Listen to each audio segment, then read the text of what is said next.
अपने भाई को जाके अकेले में बातचीत करते हो तो कभी कभी प्रभु की कृपा होती है और भाई जो है मान लेता है, लेकिन कभी कभी शैतान अपना काम इतना दबा के करता है कि भाई से बात करने के बाद में भी उसके अंदर जहर ही रहता है और वो अपने भाई को कभी माफ़ नहीं कर पाता है और उसका भाई निराश होके चले जाता है। हे भाई और बहनों, हम सब लोगों के जीवन में ऐसा बहुत बार हुआ होगा कि हमारा भाई कोई गलत काम करता है तो हम अपने भाई से जाके सुलह करने की कोशिश करते हैं, लेकिन सुलह करने के बाद में भी वो नहीं मानता है। लेकिन हमें परमेश्वर का वचन क्या कहता है, हमें किस किस पीढ़ियों से आगे किस तरह से हमें आगे अपने भाई के साथ सुलह कर लेनी चाहिए।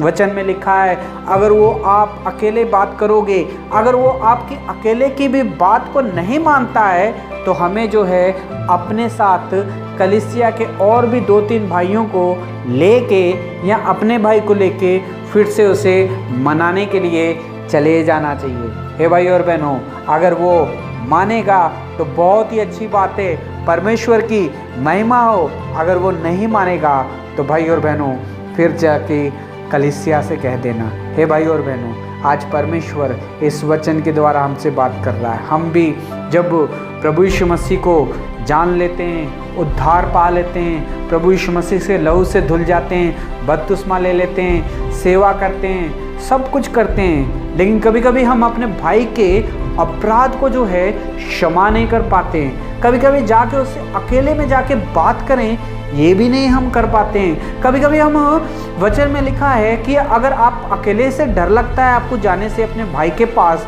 तो 2-3 जने को लेके चले जा, तो वो शायद समझाएंगे, लेकिन हमें ये काम करने के लिए भी डर लगता है। तीसरी बात और एक वचन में लिखी गई है कि अगर वो उनकी भी ना माने तो कलीसिया के लोगों को लेके चले जाना, कलीसिया से कह देना, लिखा है। लेकिन हम क्या करते हैं, कभी कभी कलीसिया से भी नहीं कहते हैं और कहते हैं नहीं, मैं अपनी मर्जी करूँगा, पाए जो तो 2-3 जने भी आ जाएं या कलीसिया भी आ जाए मुझे समझाने के लिए, लेकिन मैं अपने भाई के साथ सुलह नहीं करूँगा। हे भाई और बहनों, इस तरह की बातें हम करते हैं और इस तरह का फैसला लेके बैठ जाते हैं कि कोई भी आ जाए, मैं बस सबको माफ़ कर सकता हूँ लेकिन मैं अपने भाई को माफ़ नहीं कर सकता हूँ। हे भाई और बहनों, आज परमेश्वर इस वचन के द्वारा हमसे बात कर रहा है। आज परमेश्वर ये जो वचन सुन रहे भाई जो अपने भाई से अलग हो चुके हैं लड़ाई झगड़े में, तो आज परमेश्वर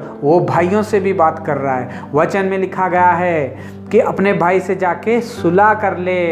हे भाई और बहनों, सुलह करने के बाद में भी अगर आप सुलह नहीं कर पा रहे हो तो आज परमेश्वर इस वचन से हमसे बात कर रहा है। परमेश्वर ने अपने भाइयों के साथ किस तरह से व्यवहार करना है वचन में हमें बता दिया है, हमें उसके अनुसार चलना है। लेकिन कभी कभी हम वचन को भूल जाते हैं, अपनी करने की कोशिश करते हैं, अपनी बात जो हमें अच्छी लगती है वो करने की कोशिश करते हैं। कभी कभी हमें कलीसिया के मेंबर भी आके कहते हैं अपने भाई से यार सुलह कर ले, लेकिन हम कहते हैं कि हम किसी से भी सुलह करेंगे लेकिन अपने भाई से सुलह नहीं करोगे।